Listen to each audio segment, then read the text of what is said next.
So I've created some really cute clip art for you to use, and or maybe you have some other clip art that you really like that you have saved on your computer, and I wanted to show you how you can manipulate it, maybe recolor it by using Illustrator. It just opens up a lot of different opportunities for you to use some pre-made clip art and give it sort of a custom look. So let me show you how to do that. Okay, so here I am in Illustrator, and I'm just going to pull some of that clip art onto my artboard. So let me pull it out of this folder here, and we'll start with this balloon. So it's a PNG file, which is great because it means that it has no background, so it's a transparent background. The first thing I like to do is embed my artwork by just clicking this little embed button, and then I'm going to use my live trace button. And you can access that from either this top panel here, Live Trace, or Object, and then Live Trace. Now there are a lot of different options with Live Trace, and so I will open up those tracing options and then click this preview button and you'll see what it's going to do. So Live Trace is just going to take what those little black lines that you see on the balloon, and it's going to turn it into anchor points and paths, which is what a vector is in Illustrator. It allows you to expand the size or bring it down without any of the like pixelated images that you might get with something like a JPEG or a PNG. So that's kind of the beauty of working in Illustrator, is that you're using vector artwork. So we're going to turn this PNG file into a vector, and the easiest way to do that is with Live Trace. So by clicking that preview button, I've now converted this into a vector, and I'm going to click Trace, and then the next thing I need to do is click Expand, and that will give me all my little anchor points and paths. Let me zoom in here real quick and you can see what I mean. So here are all of these anchors and then the paths that connect them.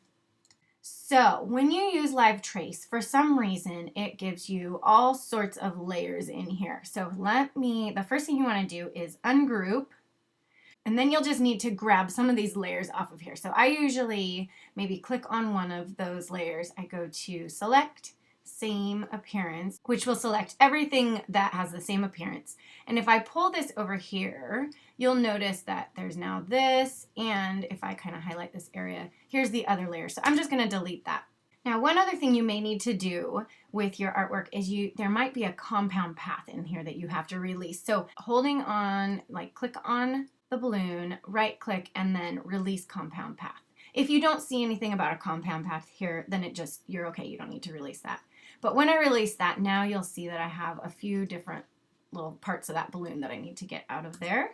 And now I'll be able to recolor it. So all I have to do is click on my balloon, come into my swatches, and choose a color that I want. Oops, I've got my stroke on here. So my fill now will be that kind of teal color. And then I can do the same thing with my string by coming over to my swatches and change the color there. And now I have a recolored clip art. So I started with a PNG file that really isn't very editable just by itself in Illustrator, but I can recolor that by changing it into a vector and then releasing some of those compound paths in the group and making it my own artwork. The other thing I can do here now is to grab the whole thing, and I'm going to group that, but I can resize it. If I hold down Shift, it constrains the proportion. So now I can make it small, and I can add, a whole bunch of those, or I can make them larger. Just again, by hold down Shift as I pull up, it keeps that in the right proportion. So let me show you one more. Let's do one of the little words here that I wrote about happy birthday.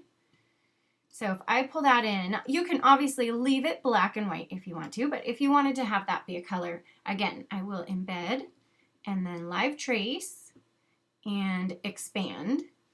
And then I need to ungroup.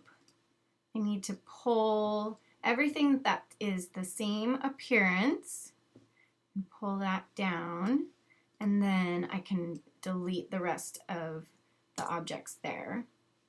And then for this, because these lines aren't all connecting, they all become their own little separate sections here. So if I want to recolor all of it at the same time, I can just grab the whole thing and group it together and then give it a new color.